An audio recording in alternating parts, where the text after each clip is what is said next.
Oke guys, welcome back to Daily Charting with Toshi, di mana kita akan daily chart your favorite cryptocurrencies. Oke, dan sekarang kita masuk ke DCWT sesi kedua, di mana di sesi kedua ini kita akan lebih fokus ke pembahasan komen dan juga ada charting altcoins ya. Tapi sebelum kita masuk ke sana, kita lihat dulu kondisi market. Sekarang kita bisa lihat di sini ya, Bitcoin masih belum terlalu beda jauh sih dibandingkan dengan tadi pagi. Jadi masih di antara EMA 20 dan 58.455, which is itu struktur yang cukup baru ya, terbentuk di tanggal 18 dan 19 kemarin. Nah, oke. Sekarang sih kalau secara Bitcoin masih seperti itu ya, nggak terlalu banyak perubahan. Ya bisa dibilang sebenarnya yang akan jadi serem tuh nanti malam ya. Kenapa? Karena nanti malam itu kita akan keluar 2 data penting banget. Kenapa? Karena terakhir kali ya initial jobless claim ini ya market ngepam ya, sempat ngepam 11%-an ya, bahkan kalau bisa dibilang dibulatkan lebih ke 12% sih. Nah udah gitu ya, next datanya ngebikin market koreksi lagi gitu ya. Jadi wah ya memang ini satu data yang cukup penting, initial jobless claim. Dan GDP ya otomatis itu sangat penting ya, karena GDP itu ngomongin soal gross domestic product ya, which is itu simpelnya adalah perekonomian US, apakah meningkat atau menurun. Nah kita tahu definisi resesi yang paling mudah adalah 2 kuartal berturut-turut GDP minus ya. Jadi tentunya data GDP yang sangat penting ya. Jadi siap-siap, setengah 8 malam akan ada possibility terjadi volatility yang lumayan begitu. Atau bisa juga sebenarnya volatility-nya tertunda sampai ke market US Open begitu. Tapi intinya siap-siap buat yang udah punya posisi futures ya, atau ada rencana untuk buka posisi futures, setengah 8 sampai jam ya maybe jam 11-an lah, siap-siap ya. Oke, langsung aja kita masuk ke pembahasan komen ya. Kita cek dulu paling atas. Yang pertama dari Yoyo ya, Yoyo something belakangnya panjang ya. Bang, kalau all in di altcoin bukannya lagi drop, apa nggak ada Apa nggak ada alt season? Apa nggak ada buruan Bang menurut Bang Toshi? Oh, kalau menurut gua ya, kalau kita mau tanya apakah ini satu cycle-nya udah beres? Belum kalau menurut gua ya. Menurut gua ini kita tuh lebih mendekati masa-masa di sini nih ya. Nah, masa-masa 2019 ya. Buat lu yang nggak tahu, fundamental juga mirip-mirip ya. Gue udah bahas dari awal tahun nih. Wah, kita ada possibility bisa kayak 2019. Cuma bedanya kalau ini udah keduluan all time high, di sini belum. Begitu ya, perbedaannya itu aja. Tapi fundamentalnya sangat mirip. Kita dalam kondisi yang mendekati ke kemungkinan resesi ya, dan juga ya apa namanya, secara TA juga kita udah pernah bahas lah itu detailnya, mungkin lu boleh lihat di video-video gue yang sebelumnya. Nah, jadi all in sudah pasti enggak ya. Gua sangat tidak setuju all in, apalagi di masa-masa sekarang ya. Altcoin season gue udah bahas lagi ya. Kita masih belum ada liquidity yang cukup. Maka dari itu ya jangan terlalu bermimpi kita kayak 2021 ya. Di 2021 itu kenapa altcoin bisa wah meledaknya luar biasa, dan altcoin seasonnya itu benar-benar kental. Ya karena lagi-lagi ada liquidity-nya. Selama belum ada liquidity-nya, kalau lu nggak ngerti apa liquidity-nya, maksudnya gini ya. Balance sheet udah bukan balance sheet tapi interest rate itu udah di bawah ya.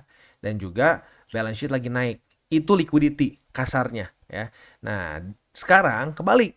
Interest rate di atas dan balance sheet turun. Artinya apa? Kurang liquidity. Nah, jadi kalau kita pengen altcoin season seperti 2021 ya, ya lu bisa lihat sendiri ya. 2021 tuh altcoin seasonnya ya asik begitu. Kenapa ya? Lihat sendiri. Bitcoin dominance terjun payung. Nah, kalau lu pengen kayak gini, butuh apa? Liquidity. Liquidity ditunjukkan dengan apa? Interest rate rendah ya, dan balance sheet yang naik. Begitu. Sekarang kebalik. Jadi ya kalau gua sih jangan berharap dulu akan terjadi altcoin season dalam waktu dekat, karena datanya menunjukkan belum begitu ya. Next dari Sion mungkin ya, Crasion ya. Bang Toshi, menurut Bang Toshi apa BTC dan ETH bisa back all time high sebelum November November 28? Berarti tahun ini ya. Aku rencana mau jual semua di all time high BTC ETH di all time high BTC ETH buat refresh dan siap-siap buy limit di 28 November. Menurut Bang Toshi gimana? Thank you Bang Toshi. Thank you Bang Sato. Nah, ini ada jawaban dari Bro Aina nih. Coba kita lihat apa jawabannya ya. Kalau boleh kasih saran mengutip ujangan Mak Toshi, Kak harus lihat weekly close dan BSB sih. Tapi pastinya kalau Mak Toshi bisa memastikan itu terjadi, saya langsung di-subscribe channel TCI. Karena kata Mak Toshi nggak ada yang bisa memastikan kapan all time akan terjadi. Sebelum kita menemukan data dan fakta. Benar ya, jadi jawabannya di sini ya. Kalau menurut gua kita harus lihat weekly close dan kondisi BSB. Kalau BSB kita jebol lagi di bawah ya, kita langsung aja sini ya. Kalau misalkan ya Bitcoin kembali weekly close di bawah dari BSB, apalagi lebih serem kalau udah mulai reject nih ya, kayak di sini nih. Reject ya. Kalau menurut gua possibility untuk new all time high di November 2024 itu kecil gitu. Dan ya balik lagi sama lagi kayak gini gue bilang ya, sesuai dengan yang Bro Aina bilang ya. Jadi nggak ada yang bisa memastikan ya. Yang memastikan itu cuma Tuhan aja yang tahu begitu. Kalau kita nggak bisa begitu. Jadi kalau gue pribadi sih jangan ada target terlalu pendek gitu. Tanggal 28 November itu terlalu pendek menurut gua begitu. Dan apakah akan all time atau enggak, lagi-lagi kuncinya di weekly close dan BSB menurut gua ya. Mantap Bro Aina ya. Nah ini yang gua pengen ya, komunitas kita bisa terus saling menjawab, saling membantu ya, karena dengan komunitas yang seperti itu komunitas yang tabur tuainya baik ya. Kalau tabur tuai baik, ujung-ujungnya semuanya profitable menurut gua ya. Next dari Hanya Manusia Bintang ya. Bang Toshi, saya pemula. Mohon maaf kalau pertanyaan di luar topik video kali ini. Saya udah nonton video TCI terkait pembahasan MA. Mau tanya untuk penggunaan MA sebaiknya setup di berapa saja? Lalu apakah setiap TF bisa menggunakan setup MA yang sama? Setup MA yang sama atau harus dibedakan? Terima kasih sebelumnya. Semoga tim TCI selalu diberikan kesehatan sehingga bisa terus memberikan edukasi yang positif untuk yang mau belajar dan maju. Sukses selalu tim TCI. Thank you for the kind words ya. Nggak apa-apa. Boleh aja lu nanya, nggak harus yang spesifik di video ini apa pembahasannya, lu boleh nanya juga yang di luar dari itu kok ya. Nah, jadi kalau MA gua paling suka pakai MA 20, 50 dan 200 ya. Dan yang gua suka MA itu cenderung bisa dipakai di berbagai macam time frame. Time frame yang paling gua sering pakai adalah daily ya dan weekly gitu. Monthly jarang sih ya, tapi kalau dibilang ada sekali 2 kali, tapi kalau mau ditanya gua paling sering pakai di daily dan di weekly begitu. Di 4 hourly dan di 1 hourly pun sebenarnya bisa. Gue dulu pernah juga pakai untuk day trade ya, waktu zaman dulu. Sekarang udah malas day trade, gue lebih suka swing ya. Tapi intinya gitu, kalau gue pribadi pakainya MA 50, 20 dan 200 ya. Jadi kalau di sini biasanya akan digambarkan dengan MA 200 itu warna merah, biru itu 50, dan kalau untuk hijau itu MA 20 begitu ya. Next dari Angga Bocil. Oke. Pertamax, semoga sehat selalu Toshi dan tim. Mau tanya Bang, dari data yang kita punya, apa memang selalu dump sebelum buluran dan Fed cut rate? Nah, jadi gini, sebenarnya kalau kita mau ngomongin yang benar-benar kita rasakan cut rates yang signifikan, itu baru sekali di cycle kemarin. Dan kita tahu BTC umurnya sebenarnya belum cukup terlalu panjang untuk kita punya waktu cut rates di 2000-an awal kita nggak dapet, 2008 aja kita nggak dapet, karena memang BTC bisa dibilang baru ditradingkan dengan lumayan sering itu di atas 2010 lah. 2009, 2008 tuh masih sangat kecil ya, sangat kecil tradingnya ya, dan bisa dibilang lebih dilakukan ke peer to peer instead of dilakukan di exchanger begitu. Jadi kita cuma punya datanya di cycle kemarin. Nah, kalau kita ngomongin cycle kemarin, sebelum bull run ya sebenarnya gini ya, kalau ngomong sebelum bull run lebih tepatnya gini.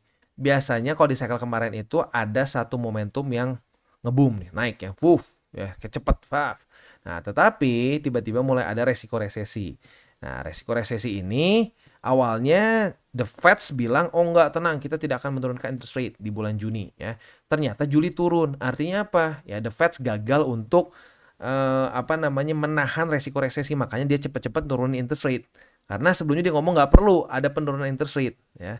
Nah, karena itu market semua melihat ini sebagai suatu hal yang bearish dan ya banyak yang tutup posisi begitu ya, atau malah lebih parah jangan-jangan ada yang nge-short, nggak tahu, tapi yang pasti itu menunjukkan selling pressure.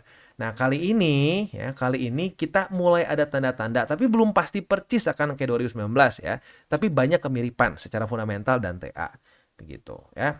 Nah, makanya sekarang kita lagi pantau dengan baik-baik nih, apakah ya data-data The Fed menunjukkan kita akan seperti 2019 lagi atau enggak. Ya, jadi banyak skenario ya, bisa separah 2019, mungkin bisa lebih parah lagi, atau jangan-jangan cuma soft landing ya, jadi cuma economic downturn sedikit, udahnya mantul lagi, nggak perlu separah kayak di sini.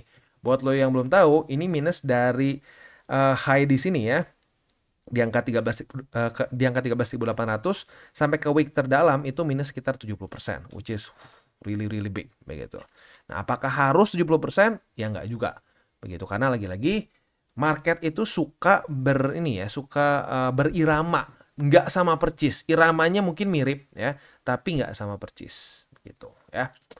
Nice ya, nice comment. Next dari hiburan grogot ya, terjebak oleh kata-kata influencer, disuruh beli dan beli, ternyata mereka menjual dan nyatanya drop, panik, nggak mempelajari soal itu. NTH tuh entah karena takut miskin, dikata miskin kedepannya malah blunder kan, habis harta gara-gara all in, disuruh yang paling mahal Bitcoin, hasilnya drop, kaget. Ya inilah maksudnya gini guys. Kalau lu inget ya, kalau lu udah nonton gua dari awal tahun, lu tahu gua kayak mungkin dilabelin orang gila kali ya. Karena di masa-masa orang lagi bullish banget, gue bilang hati-hati. Ini kita udah overheated ya. Kita bahas banget berkali-kali itu ya, sampai dibilangin Mak Toshi. Kenapa kalau lo lihat di komen tuh suka ada yang manggil Mak ya, Mak Toshi. Karena gua di April Maret itu udah kayak emak-emak katanya ya. Wah, cerewet banget ngingetin, hati-hati guys, hati-hati ini overheated. Jangan all in ya.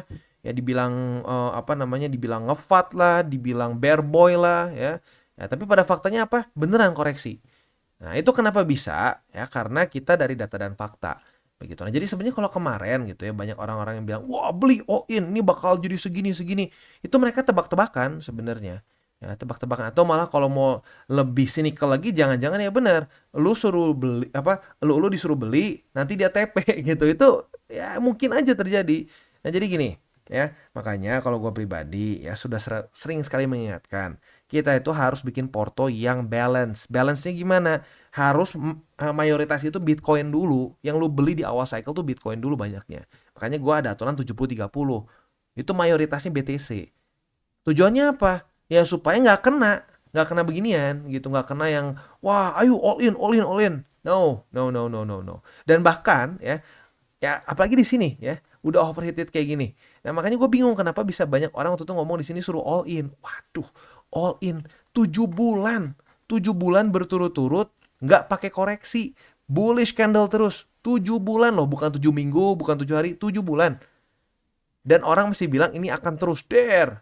Nggak ada statistiknya. Paling panjang itu 6 kali. Udah setelah 6 kali pun apa yang terjadi? Minus 50%. Gitu. Ini nggak usah 6, ini cuma 5 kali. Ya, 1, 2, 3, 4, 5. 50%. Ya makanya gue nggak masuk nalar gitu secara TA, secara fundamental ini akan lanjut lagi. Ada yang bilang ke 100.000, ada yang bilang ke 200.000. Itu nggak make sense menurut gue. Gitu. Nah, baik lagi. Berarti ya lo harus pertanyakan, apakah influencer-influencer yang mungkin lo tonton ya, yang mungkin lo tonton ini beneran edukasi atau mau sesuatu yang lain. Gitu ya. Next. Dari Marty Prest ya, sehat selalu kok and team. Mau tanya kok, ngikutin channel ini setiap hari makin tenang aja bawaannya. Lihat BTC turun kok nggak berdebar-debar, tapi malah happy karena bisa nyicil. Kira-kira saya normal nggak ya kok? Kok merasa begitu? Makin mantap dicicil ajanya ya. Apapun jawabanmu, makasih kok.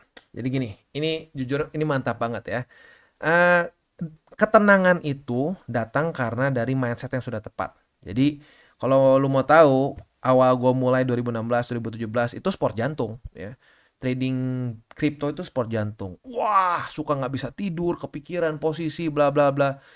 Nah, jadi sebenarnya lu tenang seperti ini, lu berarti sudah benar-benar mengadopsi ya cara berpikir TCI atau cara trading TCI lah ya. Dan itu adalah akumulasi selama kurang lebih ya berarti berapa tahun tuh? 8 tahun ya, dari 2016 ya. Ya, segitulah. Ya berarti cukup lama ya, 8 tahun. Ya jadi lu sudah mengambil trial and error-nya kita selama 8 tahun begitu. Jadi ya ini kita semua berikan for free dan gue happy banget ya, satu persatu mulai banyak. Soalnya cukup banyak. Ini kayaknya komen ketiga atau keempat yang gue lihat ngomong, "Bang, wah gue jadi bawaannya tenang, gue bawanya tenang." Nah itu adalah pertanda bahwa lu finally get cara trading dari TCI begitu ya. Asik, gue happy banget, gue like ya, bukan gue like, gue love ya. Next dari Evi Komala 1015 ya.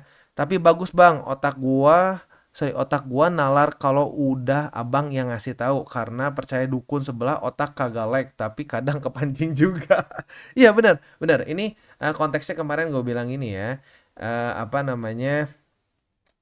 Kenapa gue kadang-kadang suka mengingatkan dengan cukup keras, jangan sampai mau ke bawah sama pom-pom gitu, mau influencer lah, mau channel, mau apapun, jangan mau ke bawah pom-pom. Karena apa ya, gini, udah terlalu banyak gue denger ya, terlalu banyak denger orang komplain, curhat ke gue, ya bang gila bang, gue kemakan nih bang, kemarin dibilangnya last bottom udah pasti. Ya gue juga nggak terlalu ngerti sih, katanya datanya ABC, udahlah gue all in, ya taunya aduh bang lanjut lagi turun bang, gue minus lagi. Ya, makanya ya nggak ada yang pernah bisa tahu bottomnya di mana gitu. Makanya gua akan terus ingatkan, jangan sampai mau ke bawah pom-pom. Kalau udah mulai lu disuruh all in, apalagi di token-token yang lu nggak pernah tahu apa itu sebelumnya, dibilang lu masukin berapa juta jadi berapa, wah pokoknya nggak di luar nalar, tinggalkanlah ya, karena itu berbahaya begitu ya. BTC aja nggak all in gua, apalagi altcoins yang market capnya kecilnya luar biasa gitu. Jadi hati-hati dan waspadalah ya. Next dari Rembo 7807. Bang tolong jelasin cara lihat ekonomi kalender yang bener bang. Pas udah kena jamnya apa yang dipantau bang. Dari yang bintang 3 itu bang. Maaf masih pemula. Nggak apa. Ini lu tinggal cari ke investing.com ya. Udah gitu lu klik ekonomi kalender nih di ujung kiri nih. Lu klik. Udah gitu lu geser. Itu biasanya dia Eastern Time ya. Biasa di jam New York. Nah, lu geser ke 7 nih, ke GMT plus 7 ya, di Bangkok, Hanoi, Jakarta. Ya, kalau lu ternyata misalkan nggak tinggal di Jakarta atau ya di time zone yang lain, ya lu tinggal disesuaikan aja begitu. Yang pasti WIB itu GMT plus 7 begitu. Nah, udahnya tinggal lu lihat, udah dekat-dekat misalkan nih kayak hari ini ya kan keluar GDP nih. Udah dekat-dekat jam GDP, ya lu punya posisi futures, pertimbangkan untuk tutup gitu. Just in case volatility-nya tidak sesuai dengan harapan. Jangan dipakai untuk jaga candle gitu ya, jadi apa, kayak babi ngepet gitu ditungguin. Jangan terlalu banyak orang yang udah kayak gitu, dan itu kesalahan yang udah sangat sering terjadi ya. Dari zaman gua trading forex pun banyak yang gitu, udah nggak usah analisa, tunggu aja nih data dari US ya, tunggu dari US nanti udahnya kita ngelong atau nge-short. Iya, yang ada boncos. Itu udah terlalu sering terjadi. Jadi bukan dipakai untuk jaga lilin ya, tapi dipakai untuk buat lu yang punya posisi futures dekat-dekat jam segitu, pertimbangkan untuk tutup posisi. Kecuali risk profile lu tinggi, lu udah siap dengan semua resikonya, ya monggo. Kadang-kadang malah bisa kejilat tuh target TP-nya. Tapi gua nggak sarankan untuk yang konservatif ya. Kurang lebih gitu. Next dari Nova Adi 8986. Emang kacau tuh orang, berasa nabi. Nge-call easy 4x lah, up only lah. Tahu-tahu nyangkut berjamaah. Ya itu, baik lagi. Kenapa? Ya ini alasannya ya, ini makanya gue mungkin satu highlight ya, karena kemarin seperti yang bilang, udah bang nggak usah terlalu nyerempet. Bukan, karena kenapa? Udah terlalu banyak orang yang udah muak dan kena ini kena itu ya, dibilangin suruh all in. Wah, ngerasa nabi, apalah nabi finansial gitu ya. Zaman dulu ada tuh 2022 ya. Wah, saya nabi finansial. Lihat nih BTC bulan kapan nih, bilang kalau nggak salah November 2022 atau 2023 BTC ke 0. Sampai sekarang malah jadi berapa? Jauh dari 0 ya. Jadi jangan percaya. Jangan pernah mau percaya sama orang yang tiba-tiba bilang, lihat nih tanggal sekian BTC pokoknya sampai sini. Lu nggak percaya gua, lu tolol. Ah, itu udah, tinggalkan orang-orang seperti itu ya. Karena tidak ada yang tahu. Nanti kalau misalkan, tiba-tiba tidak sesuai, saya mana tahu kedepannya akan begini. Ya itu, that's the point. Lu nggak tahu, nggak akan ada yang tahu mau seperti apa. Yang kita bisa adalah mengolah data ya. Nah, dari data yang kita olah, kita bisa punya kesimpulan.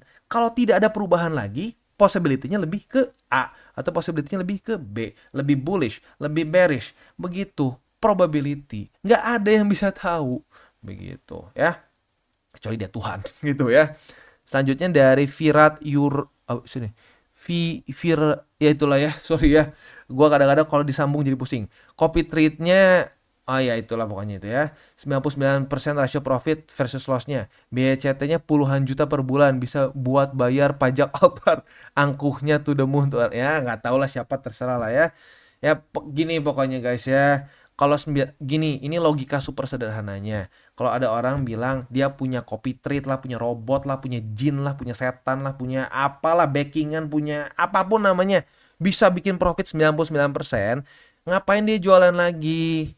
Udah aja dia pakai, dia pinjem duit tuh dari siapa semua saudara-saudaranya, gadein rumah, gadein diri ya. Duitnya dapat, masukin ke robotnya, pakai itu copy trade-nya, pakai caranya. Faktanya enggak kan? Kalau faktanya masih harus ada, ayo pakai nih, win rate-nya 99%, pasti benar. Buat apa? Gitu. Buat apa? Kan udah pasti benar. Udah pasti benar, udah aja dia gadein semua harta dia. Ya dong.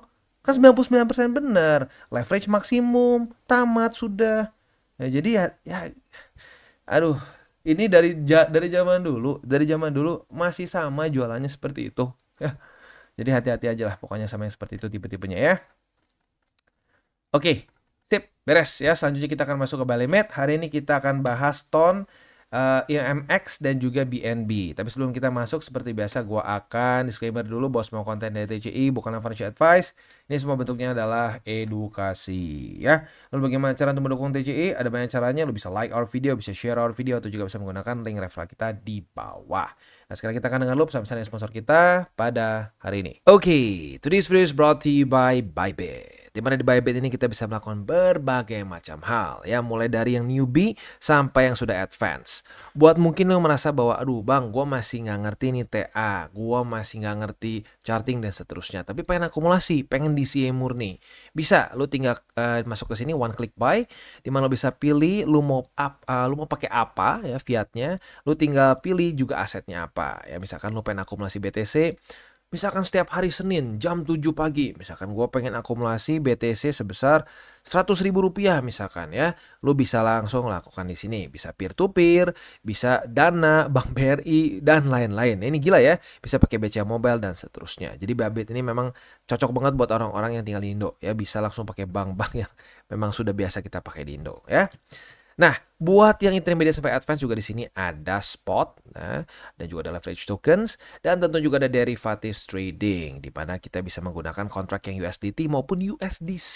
Jadi di sini lo bisa pakai USDC ya, karena nggak semua exchanger bisa menerima untuk futuresnya pakai USDC ya. Dan tentu juga lo bisa earning bunga juga dari kripto lo dan lain-lain. Dan tentu juga di sini kita bisa melakukan copy trade ya, di mana copy trade dari Bybit ini sudah cukup terkenal ya, dan kita bisa mendapatkan keuntungan juga. First copy trade kita bisa ada protection 100 USDT loss coverage ya, dan seterusnya ya. Jadi buat lo yang tertarik bisa silakan pakai, klik di link referral kita di bawah. Dan kita masuk ke Toncoin. Untuk Toncoin, retest pertama sudah terjadi di support dan resisten sekaligus ya. Jadi kita technically speaking bisa limit dua-duanya nih. Untuk posisi short kita bisa limit di EMA 200. Retest kedua langsung kebuka posisi shortnya, dan target TP-nya di 5,13. Sementara untuk posisi longnya, tapi ini posisi longnya lebih cenderung high risk ya, karena tapi bisa juga sih sebenarnya. Oke lah, bisa ya. Jadi untuk posisi longnya kita bisa limit di 5,13. Jadi yang paling kita pengen sih kayak gini ya kalau bisa ya. Kena nih ya posisi shortnya nih kebuka. Kena target TP, kebuka lagi posisi long. Ya itu harapan kita ya. Tapi jangan lupa, malam ini akan keluar data penting jam 7:30. Kalau udah dekat-dekat jam segitu ya jangan dipaksain ya. Next, untuk posisi spotnya di 5,13, di 4,886, dan di 4,317.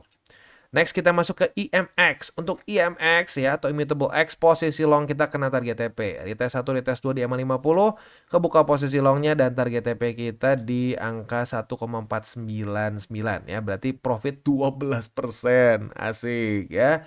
Ya ini setupnya jujurnya enak banget sih. Ini gampang banget setupnya. Tapi kadang-kadang ini ya susah juga sih dapat setup kayak gini ya. Lagi beruntung aja kita. Nah, kalau sampai besok daily close masih di bawah dari 1,499,